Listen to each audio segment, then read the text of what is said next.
And we are back with our daily Bible readings. My name is Alan Todd Boyd Jr. We're conducting our reading for March 14th. Morning reading. Deuteronomy chapters. Our morning readings will be Deuteronomy chapter 23, 24, and 25. Our evening reading will be Mark chapter 14, verses 1 through 26. Let's go ahead and get started with Deuteronomy chapter 23. He that is wounded in the stones, or hath his privy member cut off, shall not enter into the congregation of the Lord. A bastard shall not enter into the congregation of the Lord. Even to his 10th generation shall he not enter into the congregation of the Lord. An Ammonite or Moabite shall not enter into the congregation of the Lord. Even to their 10th generation shall they not enter into the congregation of the Lord forever. Because they met you not with bread and with water in the way, when ye came forth out of Egypt, and because they hired against thee Balaam, the son of Beor, of Pethor of Mesopotamia, to curse thee. Nevertheless, the Lord thy God would not hearken unto Balaam, but the Lord thy God turned a curse into a blessing unto thee, because the Lord thy God loved thee. Thou shalt not seek their peace nor their prosperity all the days forever. Thou shalt not abhor an Edomite, for he is thy brother. Thou shalt not abhor an Egyptian, because thou wast a stranger in his land. The children that are begotten of them shall enter into the congregation of the Lord in their 3rd generation. When the host goeth forth against thine enemies, then keep thee from every wicked thing. If there be among you any man that is not clean, by reason of uncleanness that chanceth him by night, then shall he go abroad out of the camp, he shall not come within the camp. But it shall be, when evening cometh on, he shall wash himself with water, and when the sun is down, he shall come into the camp again. Thou shalt have a place also without the camp, whither thou shalt go forth abroad.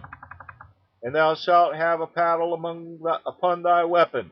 And it shall be, when thou wilt ease thyself abroad, thou shalt dig therewith, and shalt turn back and cover that which cometh from thee. For the Lord thy God walketh in the midst of thy camp to deliver thee, and to give up thine enemies before thee. Therefore shall thy camp be holy, that he see no unclean thing in thee, and turn away from thee. Thou shalt not deliver unto his master the servant which is escaped from his master unto thee. He shall dwell with thee even among you, in that place which he shall choose, in one of thy gates, where it liketh him best. Thou shalt not oppress him. There shall be no whore of the daughters of Israel, nor a sodomite of the sons of Israel.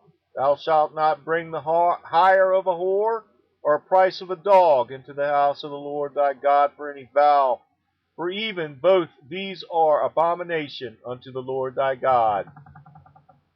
Thou shalt not lend upon usury to thy brother, usury of money, usury of victuals, usury of anything that is lent upon usury. Unto a stranger that mayest lend upon usury, but unto thy brother thou shalt not lend upon usury, that the Lord thy God may bless thee in all that thou settest thine hand to in the land whither thou goest to possess it. When thou shalt vow a vow unto the Lord thy God, thou shalt not slack to pay it, for the Lord thy God will surely require it of thee, and it would be a sin in thee. But if thou shalt forbear to vow, it shall be no sin in thee. That which is gone out of thy lips thou shalt keep and perform, even a freewill offering, according as thou hast vowed unto the Lord thy God, which thou hast promised with thy mouth. When thou comest into thy neighbor's vineyard, then thou mayest eat grapes thy fill at thine own pleasure, but thou shalt not put any in thy vessel. When thou comest into the standing corn of thy neighbor, then thou mayest pluck the ears with thine hand, but thou shalt not move a sickle unto thy neighbor's standing corn. The word of the Lord.